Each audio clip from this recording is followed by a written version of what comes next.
Oui, bonsoir à tous. Donc, comme vous l'avez compris, hier, l'Assemblée nationale a voté le contenu définitif de la loi concernant le pass sanitaire. Et d'ores et déjà, il y a deux groupes parlementaires de 60 députés et de 60 sénateurs qui ont annoncé qu'ils allaient faire un recours devant le Conseil constitutionnel.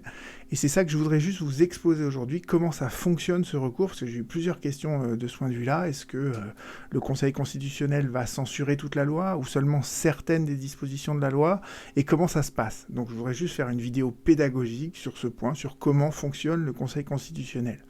Alors, si vous allez sur le site du Conseil constitutionnel, d'accord, sur sa page d'accueil, vous allez pouvoir déjà, la première chose que vous allez pouvoir voir, c'est l'agenda du Conseil constitutionnel. Donc, l'audience relative à l'examen du pass vaccinal sera mentionnée en fait dans cette page du Conseil constitutionnel. Vous pourrez voir à quel moment ça va être examiné.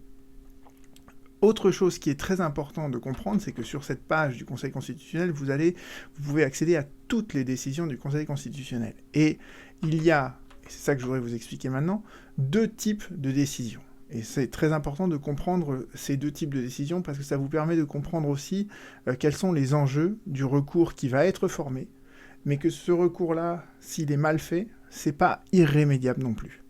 Donc en fait, le Conseil constitutionnel, il contrôle en fait les lois, la constitutionnalité d'une loi par ce qu'on appelle un recours a priori, quand c'est les parlementaires qui l'exercent. Et pourquoi on dit qu'il est a priori? Parce que justement, les parlementaires, ils demandent au Conseil constitutionnel d'examiner la constitutionnalité d'une loi avant que la loi ne soit promulguée. Donc, les parlementaires votent la loi, le Conseil constitutionnel statue sur cette constitutionnalité de la loi, et ensuite le président de la République va promulguer la loi, ce qui est une formalité qui n'a absolument aucun intérêt. Donc ça, c'est le contrôle a priori. Et puis, vous avez des lois qui rentrent en vigueur, et ensuite, dans le cadre d'un procès, que ce soit devant les juridictions judiciaires, au sommet desquelles vous trouvez la Cour de cassation, ou devant les juridictions administratives, au sommet desquelles vous trouvez le Conseil d'État, dans le cadre d'un procès, une partie peut parfaitement faire une question prioritaire de constitutionnalité et dire l'enjeu du litige devant vous, c'est l'application de ce texte de loi. Or, je pense que ce texte de loi, il est inconstitutionnel. Et j'ai fait une autre vidéo sur la QPC, je vous renvoie à cette vidéo, j'en ferai peut-être d'autres pour vous expliquer plus en détail même un modèle de QPC, parce que j'en ai déjà fait beaucoup, entre guillemets. Comme ça, vous saurez exactement comment fonctionne en fait une QPC, concrètement. Mais là, on n'est pas dans le cadre d'une QPC, on est dans le cadre de ce recours a priori. Mais déjà, quand vous voyez cette page de toutes les décisions du Conseil constitutionnel, la première chose que vous constatez, c'est qu'il y a énormément de décisions qui sont rendues sur QPC. D'accord? Et rares sont les décisions qui sont rendues sur DC. Et DC, c'est le fameux recours a priori. C'est quand les parlementaires saisissent en fait le Conseil constitutionnel. Donc vous voyez, là, vous en avez quelques-unes, parce qu'en fait, on est en fin d'année, vous avez donc la loi de finances et la loi de financement de la Sécu, qui arrive juste après, voilà. Et puis là, vous avez des grosses lois qui ont été votées juste à la fin de l'année, la loi sur la réforme de l'institution judiciaire. Et je vais vous prendre juste un exemple qui me paraît être le plus pertinent, c'est la loi de financement de la sécurité sociale. Donc vous avez cette décision du 16 décembre 2021 qui a été rendue.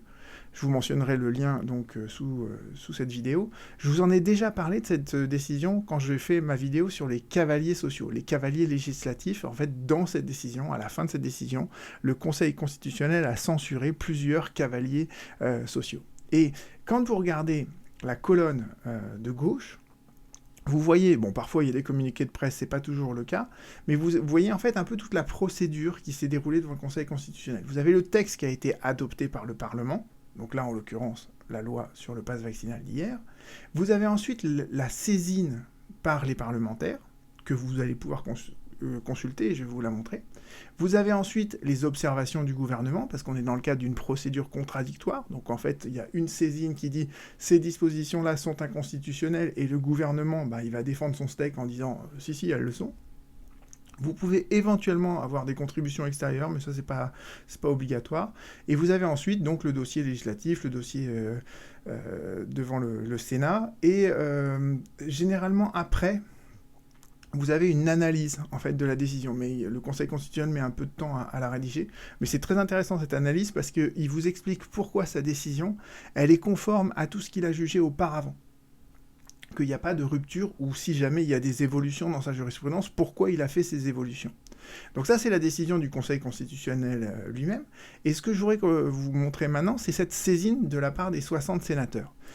Cette saisine, en fait, elle est, vous voyez, c'est une lettre d'entête, et après, les sénateurs exposent, pour chacun des articles, pour quelles raisons ils estiment que ces articles sont contraires à la Constitution.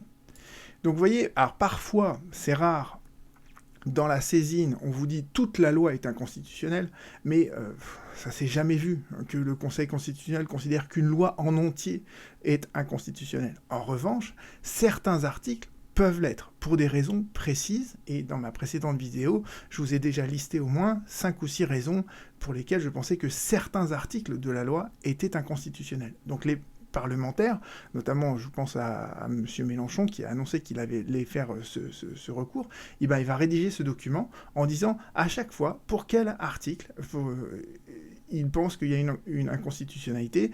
Et juste petite parenthèse là, vous voyez à la fin là, les parlementaires avaient parlé des cavaliers sociaux, et effectivement le Conseil constitutionnel a considéré qu'il y avait beaucoup de cavaliers sociaux. Mais ce qui est important de retenir aussi, c'est que le Conseil constitutionnel, dans la décision qu'il rend, il ne statue que sur les arguments qui ont été invoqués par les parlementaires. Donc si les parlementaires, ils omettent, ils oublient, ou ils font exprès de ne pas critiquer un article de loi, eh bien le Conseil constitutionnel ne va pas se saisir lui-même de cette question pour trancher la question de sa constitutionnalité. Et dans la vidéo que j'ai faite hier, je vous ai expliqué que concernant l'obligation vaccinale des soignants, le Conseil constitutionnel, dans sa décision sur le pass sanitaire, a dit « personne ne m'a posé la question ». Donc la question, elle reste entière. Et c'est ça qui est important, c'est que quand la question n'a pas été tranchée au stade du recours a priori, eh bien on peut à ce moment-là faire une question prioritaire de constitutionnalité après. C'est-à-dire que le Conseil constitutionnel, il refuse de statuer 2 fois consécutivement sur le même article de loi. Donc s'il a été saisi par les parlementaires et qu'il a déjà tranché la question de la constitutionnalité d'un article de loi, il ne va pas le refaire à nouveau dans le cadre d'une QPC. D'où l'importance que les parlementaires y fassent bien leur recours pour poser toutes les questions et bien poser ces questions, les poser de manière pertinente. Parce que si la question elle est mal posée, le Conseil constitutionnel va dire « Bon pour moi, au regard de la question telle qu'elle est formulée devant moi, je considère qu'il n'y a pas d'inconstitutionnalité », et malheureusement, on ne pourra plus à ce moment-là faire une QPC. Donc, vous voyez que ce recours a priori, il est à double tranchant. Soit il est bien fait par le parlementaire, et à ce moment-là, il a des chances de permettre que la loi soit déclarée inconstitutionnelle dans certaines de ses dispositions, soit il est mal fait, et à ce moment-là, le Conseil constitutionnel balaye toutes les critiques d'inconstitutionnalité, et on ne peut plus après faire de QPC sur ces points-là. Donc voilà, je ne sais pas à l'heure actuelle, et c'est déjà un peu dommage, parce que sur la page sur l'agenda, en fait, on n'a pas, avant que le Conseil constitutionnel rende sa décision, on n'a pas encore les argumentaires des parlementaires. Et ça, malheureusement, on ne le connaîtra qu'après la décision. C'est une décision que, bien évidemment, j'analyserai sur cette chaîne, vous pouvez compter sur ce point, et donc on se retrouve très bientôt dans quelques jours. Je vous remercie, à bientôt.